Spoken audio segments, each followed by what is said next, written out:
Okay, so this is the main guts of Grover's new battery pack that's going to be used to power his servos. I have 3 batteries going in this direction and 3 going in this direction. Comes this way. As you can see by the wires, you've got negative on this side, positive on this side.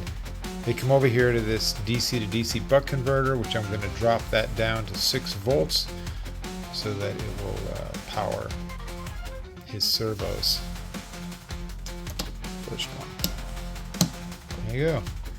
This is 8.26 volts coming in, and looks like 7 going out. We're going to drop that down to 6. So that's coming in. Should stay the same. This voltage shouldn't change. I'm just increasing the amperage by adding more batteries. And there we go. Alright, so they're all in there. We've got 8.2 volts going in, and now we just got to adjust it and bring it down to 6. Okay, so we have to switch over to output. It's about 7.5. We're going to bring that down to 6.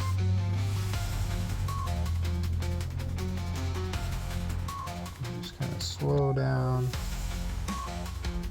There we go. 6. That's what we want. So I have 8.2 going in right here, and coming out here it should be,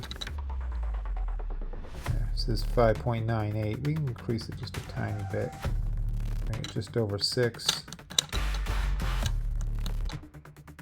and there we go. That's going to be fine. Alright, excellent. Now I can use that in